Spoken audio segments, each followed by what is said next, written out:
San Diego sits at the southwestern corner of the continental United States on the Pacific coast of California, right against the Mexican border. The city itself holds just over 1.4 million people, making it the 8th largest in the country and the 2nd largest in California. The wider metro area runs to more than 3.3 million residents, which ranks it 18th among American metropolitan areas. That scale matters because San Diego does not feel like a city of that size. It spreads outward rather than stacking upward. The geography explains most of it. The city runs from sea-level beaches up through a series of mesas and canyons into inland hills. Downtown sits on the harbor, the beach towns line the coast to the north and west, and the land rises steadily as you move inland. Los Angeles is roughly 120 miles north up Interstate 5, which is about 2 hours in light traffic and well over 3 in bad traffic. Phoenix is a longer haul, around 350 miles east on Interstate 8, or roughly 5.5 hours of desert driving. Las Vegas sits about 330 miles north, close to 5 hours, which makes San Diego a common anchor on a Southwest road trip. This is a city built for travelers who want outdoor time and reliable weather without committing to a full wilderness trip. Families do particularly well here because the zoo, Balboa Park, and several beaches all sit within a short drive of one another. Beach-focused travelers and casual outdoor types get the most value, since the coastline is the city's clearest and most consistent strength. The climate is the real headline. Average highs move from about 19 degrees Celsius, 67 Fahrenheit in January to 26 Celsius, 78 Fahrenheit in August. That is a swing of roughly 6 degrees Celsius, 11 Fahrenheit across a whole year, which is unusually flat for a mainland American city. The honest caveat is cost. San Diego is expensive, and it is expensive in exactly the categories that hit a visitor hardest. Mid-range hotels typically land in the $140 to $180 range per night, which is steep for a city this size. The second caveat is sprawl. The city is spread out, so you will spend real time and real money moving between its best parts. 3 to 4 days covers the core comfortably. That buys you Balboa Park, the zoo, 2 or 3 beaches, and a full day downtown. A week works well if you build in day trips, but the city itself does not need 7 days to show you what it is. Anything under 2 days forces a choice between the coast and the cultural core, and that is a choice worth avoiding. San Diego International Airport is the main way in, and its defining feature is how absurdly close it sits to the city center. The airport is roughly 3 miles from downtown, which is a 10 to 15-minute drive outside of peak hours. For comparison, that is closer than almost any major American airport to the city it serves, and it changes how you plan arrival day. The airport code is SAN, and it functions as a major domestic hub with strong coverage across the western United States. Fares vary enormously by route and season. Across the data available, one-way fares have run as low as around $50 and averaged closer to $200. Treat that average as a snapshot rather than a quote, because a single expensive route can pull it upward considerably. Most arriving travelers take a rideshare, and an airport transfer to a downtown hotel typically runs in the $15 to $25 range. Taxis are metered by law in San Diego, starting around $3.20, then adding roughly $2.80 per mile.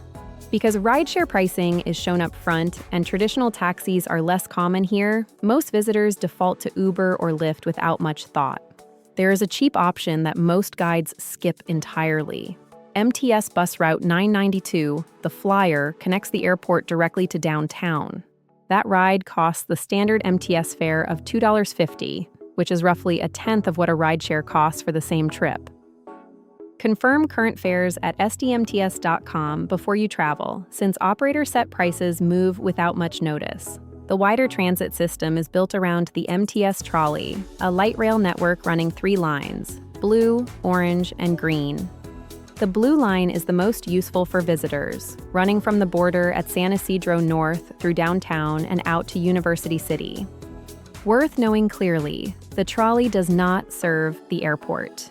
The 992 bus is the transit link, and the trolley picks up from downtown. Trolley and bus fares are unified. A single ride is $2.50, and a day pass is $6. The fare structure has one feature worth understanding because it quietly saves money without any planning on your part. MTS uses fare capping through its Pronto card and app. Once you have paid $6 in a day, it stops charging you. The same logic applies monthly. Once you reach $72 within a calendar month, the rest of that month rides free. There is no 7-day pass in the system, so a visitor staying a week simply pays per day and is capped at $6 daily. That is a strong deal, and it means the realistic transit budget for a week of moderate use is under $40. The catch is coverage rather than cost. The trolley is 3 lines in a metro area of 3.3 million people. It serves downtown, Old Town, Mission Valley, and the border crossing well, and it serves the beach towns and La Jolla poorly. So the car question depends almost entirely on where you plan to spend your time, and the answer is not the same for everyone. If your trip is downtown, Balboa Park, the zoo, and Coronado, you can comfortably skip the car and use transit and ride shares. If you want La Jolla, the northern beach towns, and any day trip inland, a car moves from convenient to close to necessary. The practical verdict for most first-time visitors is that a car is helpful rather than required and worth renting for part of the trip only. Economy rentals run around $45 a day, with weekly rates closer to $280, which is where the value sits. Parking is the cost most people forget. Central garages run about $25 a day, or roughly $3 an hour. Add that to the rental, and a car costs closer to $70 a day downtown, which reframes the whole calculation. The freeway network itself is good. Interstates 5, 8, and 15 carry most traffic, and the road quality is high by American standards. Peak hour congestion is real, particularly on Interstate 5 through the middle of the city, so avoid arriving or leaving between 4 and 6. Walkability is strong in pockets and poor between them, which is the single most useful thing to understand about moving around here. The Gaslamp Quarter and Little Italy are properly walkable, with restaurants, bars, and hotels densely packed into a compact downtown grid. Once you leave that core, distances stretch quickly, and the pleasant walk you imagined becomes a 25-minute slog along a wide arterial road. One more option worth naming, the Coronado ferry runs from the downtown Embarcadero across the bay, which beats driving around through the South Bay. Bikes and scooters are widely available for rent, though bike safety across the city is rated mixed rather than good. Where you sleep in San Diego shapes the trip more than in most cities because the distances between neighborhoods are real. Before the zones, the price floor. Budget hotels average around $130 a night across the city. Mid-range properties sit near $160, upscale near $240, and the luxury tier climbs past $500. Hostel dorm beds run around $45, which is one of the few truly cheap options in an expensive city. The Gaslamp Quarter is the default choice, and it is the most central and walkable base in the city. It is downtown's Victorian-era core, densely packed with restaurants, rooftop bars, and clubs across a compact and easily walked grid. Almost everything you would want at night is within a 5 to 10-minute walk, and Petco Park sits at its eastern edge. The clear pro is that you can leave the car parked and still eat, drink, and get to the ballpark on foot. The clear con is noise. The Gaslamp is loudest exactly when you want to sleep, and weekend nights carry an alcohol-fueled crowd.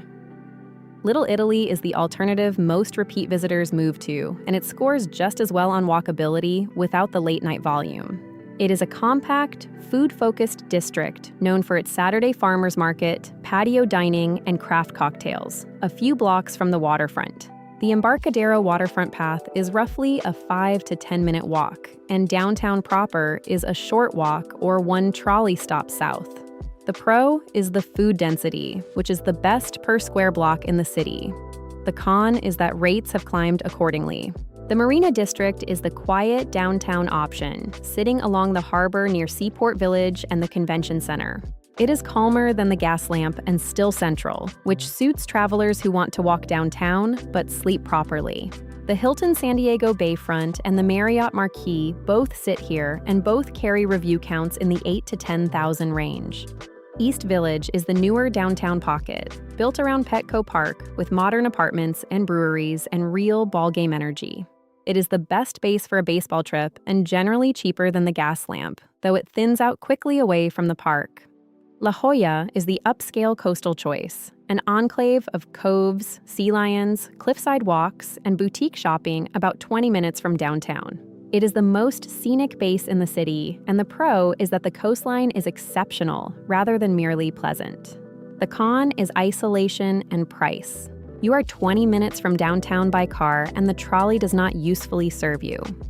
Coronado sits across the bay, a genteel island community anchored by the Hotel del Coronado, which alone carries over 20,000 reviews. It is safe, family-friendly, and fronted by one of the highest-rated beaches in the country, which makes it a strong family base. The pro is the beach and the calm. The con is that you are committed to a ferry or a long drive to reach downtown. Pacific Beach and Mission Beach are the casual coastal options, cheaper and younger, with a boardwalk and a student-heavy nightlife scene. Mission Beach leans family and active, while Pacific Beach leans party, so the two read very differently, despite sitting side by side. North Park is the inland pick for travelers who want the local version of the city rather than the visitor version. It is trendy and food-focused, with a strong arts and nightlife scene, and it is where the craft beer culture actually lives. The trade-off is that you are away from both the beach and downtown, so it works best with a car. For couples, Little Italy is the strongest all-round base, balancing food, walkability, and proximity without the Gaslamp's noise problem. For families, Coronado or Mission Beach make the most sense because both put the beach within walking distance of the room.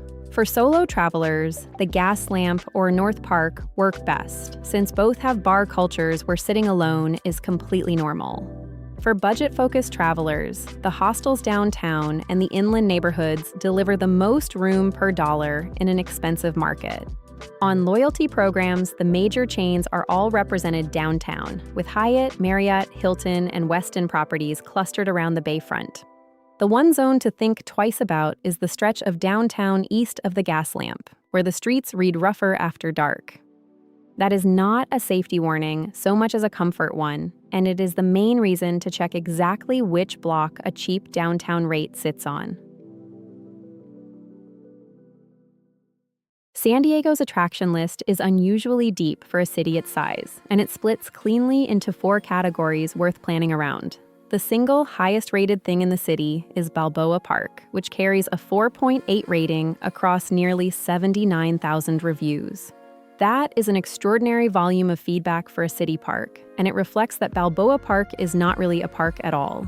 It is a 1,200-acre cultural district, holding the zoo, more than a dozen museums, formal gardens, and Spanish colonial architecture. Entry to the park itself is free, which is the detail most visitors miss when budgeting. You pay only for the museums you enter. Plan a minimum of half a day. A full day is easy here, and 2 days is reasonable if museums are your priority. The Botanical Building is the visual anchor, a wooden lath structure fronted by a lily pond, and it rates 4.7. The Japanese Friendship Garden sits nearby with a 4.6 rating across more than 10,000 reviews, and it takes about an hour. The San Diego Air and Space Museum is the strongest of the park's museums by review volume, at 4.6 across roughly 6,000 reviews. The Natural History Museum and the Fleet Science Center round out the cluster, and both work well for families with school-age children. The new Children's Museum is the one built specifically for younger kids, and it is a better fit than the Science Center for under 7s. The San Diego Zoo sits inside Balboa Park and is the city's most famous single attraction, rated 4.7 across 66,000 reviews. It is genuinely world-class, and it is also expensive, so check current ticket pricing directly with the zoo before you plan around it. Budget a full day if you want to see it properly. A half day covers the headline exhibits and leaves you rushing the rest. One practical note that saves real money. The zoo and Balboa Park's museums are separate tickets, so do not assume one covers the other. The second category is maritime and military history, which San Diego does better than anywhere else on the West Coast. The USS Midway Museum is the standout, an aircraft carrier moored downtown, rated 4.8 across more than 53,000 reviews. Admission runs $39 for adults and $29 for children when booked online, which is about $2 cheaper than at the door. Entry is free for children under 4 and for active duty military and reservists, which matters in a Navy town. Give it 3 hours minimum. The flight deck, the hangar deck, and the below decks tour each take longer than people expect.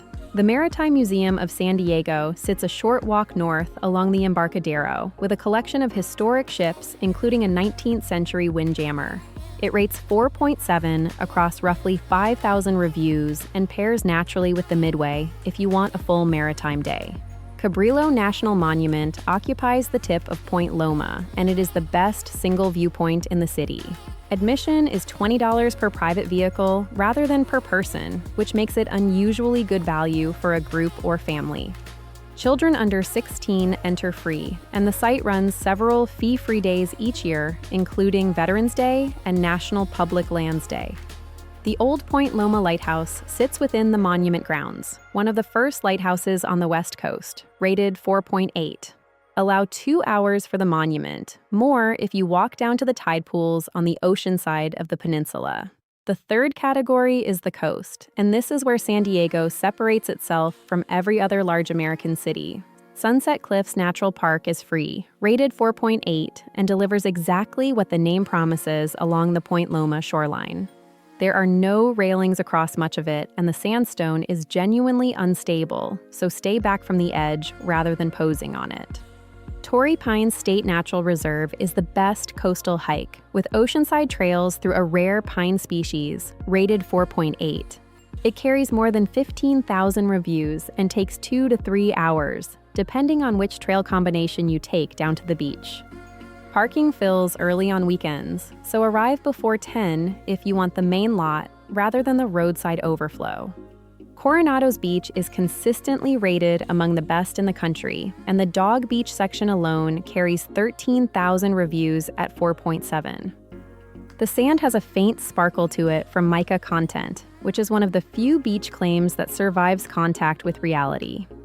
Mission Beach Boardwalk is the classic Southern California scene, a flat oceanfront path good for skating, cycling, and people watching. Silver Strand State Beach runs south from Coronado and is calmer, which makes it the better choice with small children. Imperial Beach Pier sits further south still, and it is the quietest of the accessible beaches, rated 4.7. The fourth category is inland hiking, which most visitors skip entirely, and which is quietly excellent. Mission Trails. Regional Park covers 8,000 acres with 60 miles of trails, and it is free, rated 4.8. It is roughly 20 minutes from downtown by car, and Cowles Mountain within it is the classic summit hike for a city view. Mount Soledad Memorial Park is the easy version, a drive-up viewpoint with a Veterans Memorial and a panorama across the whole county. Beyond the 4 categories, a few specific things are worth naming because they do not fit neatly anywhere. Old Town San Diego State Historic Park is a free open-air museum of 1800s life with adobe buildings and interpretive performances. It rates 4.7 across more than 31,000 reviews and takes about 2 hours, and it is the most family-friendly history in the city. Petco Park is one of the better ballparks in American baseball, rated 4.7, and it sits directly in downtown's East Village. If your trip overlaps the baseball season, a game here is a fine evening out, even if you do not follow the sport. Liberty Station is a converted naval training center, now holding a public market, restaurants, and galleries, rated 4.7. Birch Aquarium sits up in La Jolla, run by the Scripps Institution, and it is smaller and calmer than SeaWorld. SeaWorld San Diego is the big-ticket park, rated 4.4 across 54,000 reviews, and it is a full-day commitment. Its rating is noticeably lower than the zoos, which is worth weighing if you only have budget or time for one animal attraction. Chicano Park in Barrio Logan holds the largest collection of outdoor murals in the country, and it is free and often overlooked. Now for how to actually sequence a trip, starting with the profile most people fall into. For a first-time visitor with 3 days, the split that works is 1 day downtown, 1 day in Balboa Park, and 1 day on the coast. Day 1 starts at the USS Midway when it opens at 10, allowing 3 hours for the flight deck and the below decks tour. Walk 15 minutes north along the Embarcadero for lunch at Liberty Public Market, then spend the afternoon in the Gaslamp quarter on foot. Day 2 opens at Balboa Park by 9:30, giving the zoo a full day, with lunch inside the grounds rather than leaving and returning. Day 3 heads to the coast, starting at Cabrillo National Monument in the morning, while the light is good and the crowds are thin. Drive 20 minutes north to Sunset Cliffs for the late afternoon, timing it so you are there for the actual sunset. For families with children, the sequencing changes because the driving needs to be shorter and the days need built-in downtime. Day 1 is Balboa Park, but split between the zoo in the morning and the Fleet Science Center or the new Children's Museum after lunch. Day 2 is Coronado, taking the ferry from the Embarcadero rather than driving, then spending the afternoon on the beach. The ferry crossing is short, and it functions as an attraction in itself, which is a rare thing to be able to say about transport. Day 3 is Old Town in the morning for 2 hours of adobe buildings and performances, then Mission Beach Boardwalk in the afternoon. For outdoor-focused travelers, the city supports a properly active 3 days without repeating a landscape. Day 1 opens at Torrey Pines, ideally before the parking lot fills, allowing 2 to 3 hours down to the shore and back. Follow it with lunch in La Jolla and an afternoon at the Coves, watching the sea lions, which costs nothing at all. Day 2 is Mission Trails Regional Park, with the Cowles Mountain Summit in the morning before the heat and the crowds build. Day 3 is Point Loma end-to-end, combining Cabrillo National Monument, the tide pools at low tide, and Sunset Cliffs at dusk. Check a tide table before planning the tide pools, because at high tide, there is simply nothing to see there. San Diego's food identity is more specific than most American cities, and it comes down to 3 things: Baja Mexican, seafood, and beer. The Mexican influence is not a garnish here. The border sits 20 minutes south, and it shapes the city's everyday eating more than any other factor. That produces a category of food you simply cannot get in the same form anywhere else in the United States. The fish taco is the city's single most identifiable dish, and San Diego is widely credited with popularizing it in the country. The California burrito was invented here, and it is the one dish that best explains the local sense of humor about food. It is a burrito containing carne asada, cheese, guacamole, and French fries, and it works considerably better than it sounds. Carne asada fries follow the same logic in the other direction, and they are the city's answer to a late-night plate of poutine. Rolled tacos, known locally as taquitos or tacos dorados, are the third pillar of the everyday Mexican menu here. Birria tacos deserve their own mention because the Tijuana-influenced version of this dish helped launch it across the wider country. The second pillar is seafood, and the Baja crossover shows up here too, in fish and chips done with Baja-style batter. The lobster burrito is the clearest expression of that crossover, and it is a true regional dish rather than a novelty. A clam chowder bread bowl on the waterfront is the more conventional option, and it is the classic Embarcadero lunch. The third pillar is beer. San Diego has more craft breweries per capita than almost any American city, and the West Coast IPA is the local style. That matters even if you do not drink much, because tap rooms function as casual restaurants across whole neighborhoods here. On the coffee and breakfast side, the beach culture drives the menu more than anything else does. Acai bowls and avocado toast are local institutions, rather than imported trends, helped by San Diego sitting in California avocado country. Poke bowls are an everyday staple, rather than a special occasion, reflecting the city's Pacific Rim influences and access to fresh fish. Now to specific places, starting at the budget end, where San Diego is at its strongest. The taco stand is the standout cheap eat, rated 4.6 across more than 6,000 reviews, and it is the fish taco benchmark. It sits at the lowest price tier, which means you can eat extremely well here for well under $20. Phil's BBQ is the mid-tier heavyweight, rated 4.6 across more than 12,000 reviews, and the line outside is the usual sign. Mitch's Seafood in Point Loma is the Fish Shack, the locals' name, rated 4.6, and it sits right on the working waterfront. The Crack Shack is the fried chicken option, rated 4.5 across more than 6,000 reviews, with a location in Little Italy. For Mexican sit-down rather than counter service, Cafe Coyote in Old Town carries the highest review count in the city at over 14,000. Old Town Mexican Cafe sits nearby with a similar profile, and both are reliable rather than adventurous, which is the right expectation in Old Town. La Puerta Downtown is the more contemporary take, rated 4.5 across more than 5,000 reviews, and it runs late. At the upscale end, Ironside Fish and Oyster in Little Italy is the one to know, rated 4.5 and firmly in the top price tier. The fish market on the Embarcadero is the larger, more traditional option, rated 4.4 across more than 8,000 reviews. Costera is the fine dining Mexican room on Harbor Island, and it trades partly on a skyline view across the bay to downtown. Duke's La Jolla covers the coastal view category further north, rated 4.5, with Hawaiian-leaning food above La Jolla Cove. Liberty Public Market deserves separate mention because it solves the group problem better than any single restaurant can. It is a converted naval building holding a dozen independent food vendors, rated 4.7 across more than 8,000 reviews. On price, here is the reality check. A cheap sit-down meal runs about $18 per person, and street food lands closer to $10. Dinner for two at a mid-range restaurant with mains and drinks and no dessert runs around $90. At the fine dining end, expect roughly $150 for two and considerably more at the waterfront rooms. A local craft beer runs about $8 and a coffee about $5.50, both of which are high by national standards.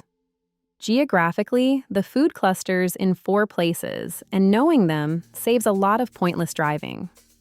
Little Italy is the densest and the best, with the highest concentration of quality per block and a Saturday farmers market worth building a Saturday around.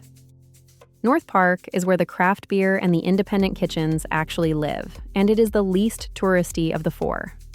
The Gaslamp Quarter has the highest restaurant density downtown, but the most variable quality, since volume there is driven by nightlife.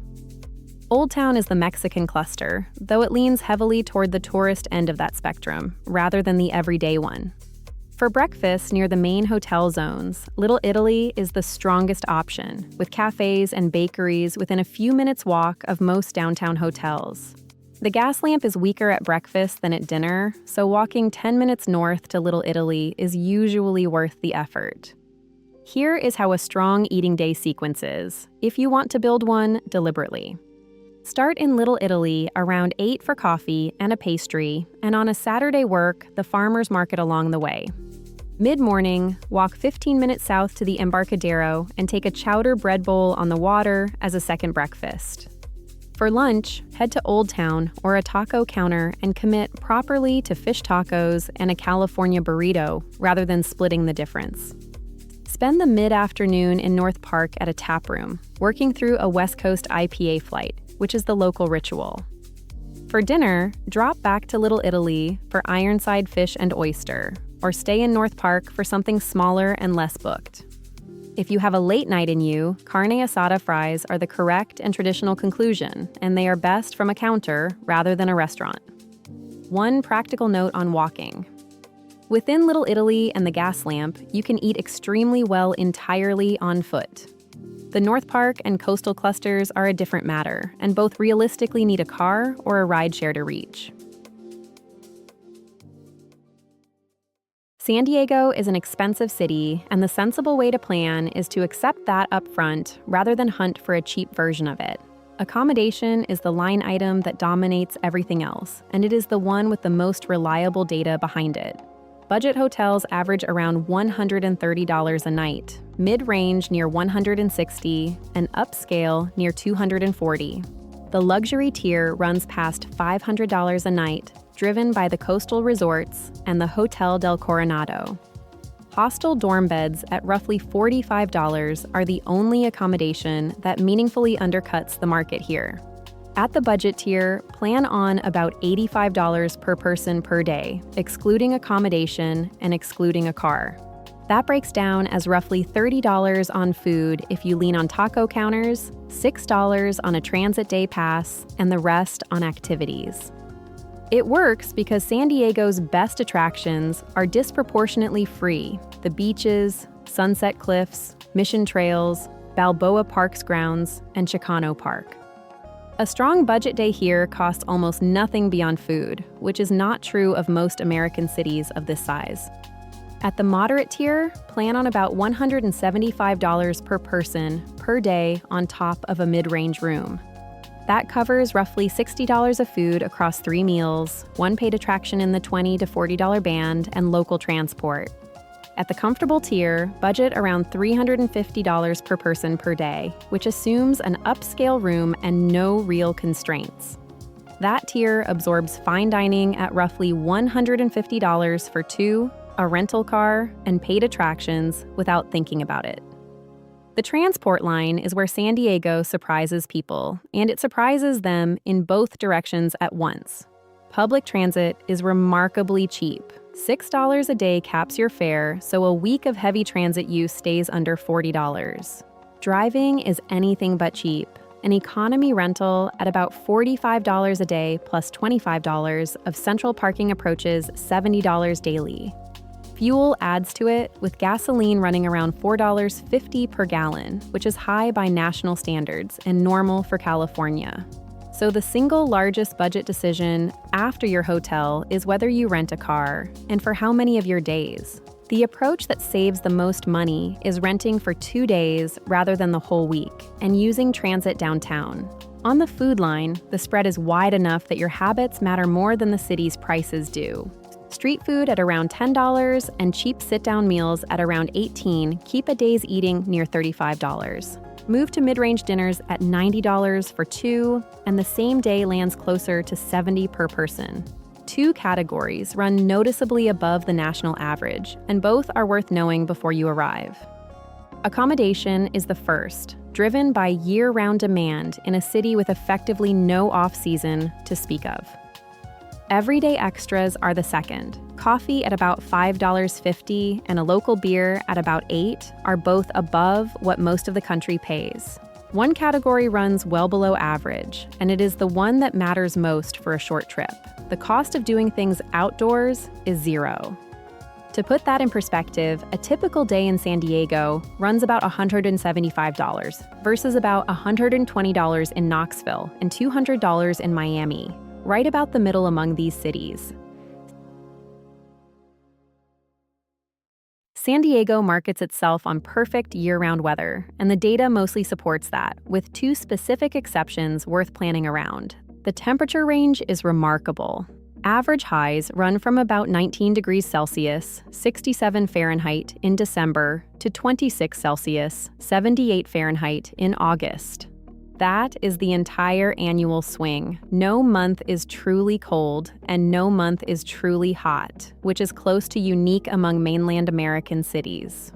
Overnight lows tell a similar story, moving from about 9 degrees Celsius, 49 Fahrenheit in January to 18 Celsius, 64 Fahrenheit in late summer. Rainfall is where the year actually divides, and it divides sharply rather than gradually. From May through September, San Diego is effectively dry. Those months average 0 measurable rain days, and August is close to rainless entirely. December through March carries almost all of the year's rain, with February the wettest month at roughly 2 1/3 inches across 4 rainy days. Even then, 4 rainy days in a month is not a wet climate by any national standard. Winter here means occasional rain, not persistent gray.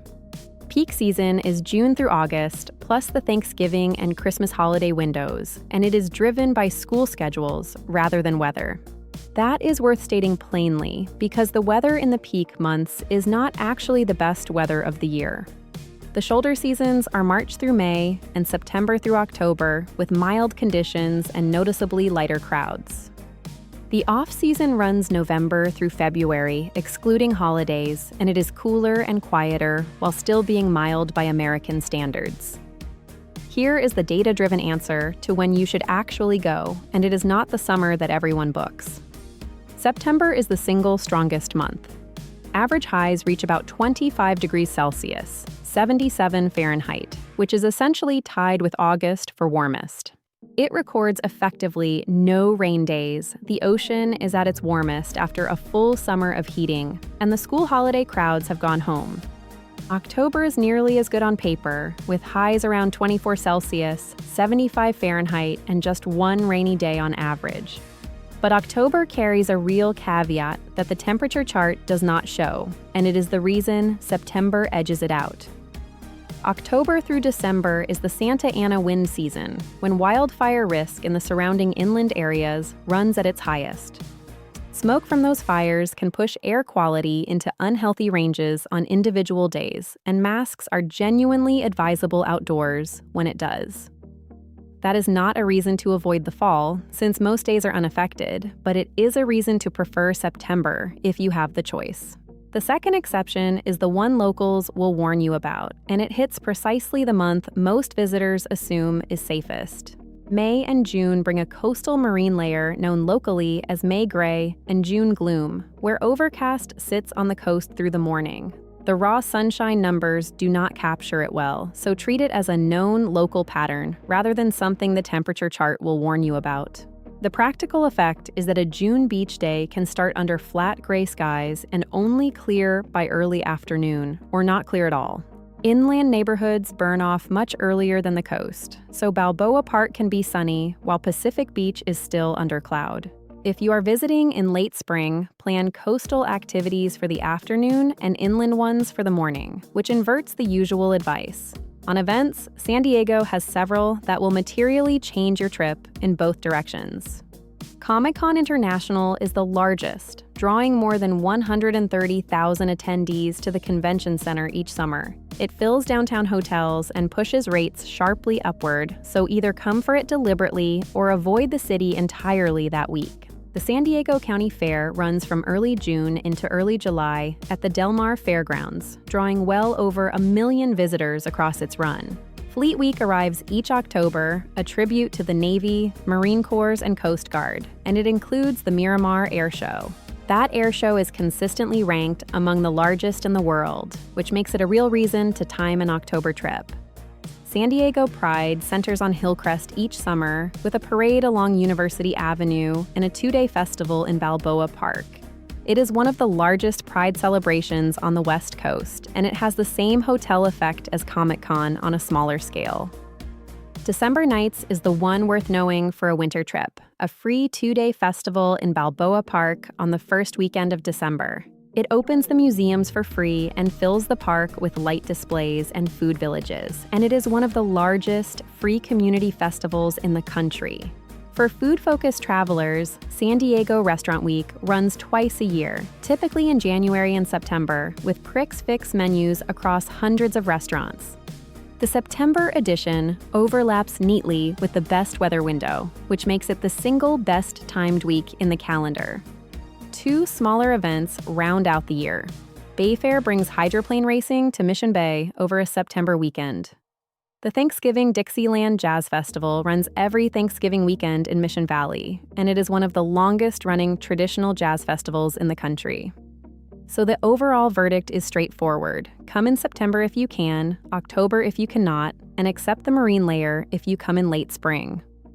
Avoid the week of Comic-Con unless that is why you are coming, and treat the summer peak as the most expensive way to get slightly worse weather. For a domestic trip, the logistics here are about as simple as American travel gets, so this section leads with what is actually specific to San Diego. Payments, tipping, and connectivity are all standard, and the card on screen carries the specifics if you want them. The one number worth saying aloud is the tip. 18 to 20% is standard at sit-down restaurants, with 15 the effective minimum. That applies to bartenders and rideshare drivers too, and it is not optional here in the way it is in much of the world. One thing no other American city guide has to mention: the busiest land border crossing in the hemisphere sits 20 minutes south at San Isidro. On safety, San Diego scores 72 overall, with violent crime rated low and petty crime rated low to medium. That makes it one of the safer large American cities, and the profile is normal urban caution rather than real risk. Two specific scams are worth naming because both target visitors in exactly the places visitors go. Card skimming devices turn up on ATMs in tourist-heavy areas, particularly around the Gaslamp quarter and the waterfront. The second is a parking scam, where unofficial individuals pose as attendants and collect a fee for spaces they do not control. For solo travelers, the city reads well. Solo dining is fully normalized, especially at bar seating and at food halls like Liberty Public Market. Solo female travelers rate San Diego among the safer large American cities, with the usual caveat about the Gaslamp late on weekend nights. Hillcrest is the historic LGBTQ neighborhood, and San Diego is widely considered one of the most welcoming cities in the country. On health, UC San Diego Medical Center in Hillcrest is a Level 1 trauma center roughly 3 miles northeast of downtown. Pharmacies are everywhere, with the major chains running numerous locations and many open around the clock. Now for packing, which is where San Diego departs most from what people expect when they hear Southern California. The single most useful thing to understand is that this is a layering city in every month of the year, including August. The ocean keeps evenings cool even at the height of summer, with August overnight lows around 18 degrees Celsius, 64 Fahrenheit. So pack a light jacket or a sweater regardless of season, because the evening temperature drop by the water surprises almost everyone. Beyond that, bring breathable daytime layers, one warmer mid-layer for evenings, and a light rain shell only if you are visiting between December and March. On footwear, the city asks more of you than a beach destination usually does, because you will switch surfaces constantly. Footwear is the one place a beach packing list fails here, because Torrey Pines and Mission Trails need real grip rather than sandals. The ultraviolet index runs at 8 from April through August. The high band and the coastal cloud makes that sun feel far milder than it is. That combination burns people who thought it was overcast, so buy reef-safe sunscreen locally, where it carries no price premium at all. One item that is purely San Diego: if you are visiting between October and December, pack an N95 mask. That is the Santa Ana wind season, and wildfire smoke can push air quality into unhealthy ranges on individual days with little warning. Now the mistakes, which is where a first San Diego trip most commonly goes wrong. The biggest is misjudging the distances, and it goes wrong in two opposite directions depending on the traveler. Some skip the car entirely and strand themselves downtown, and others rent one for a full week and pay $70 a day to park it.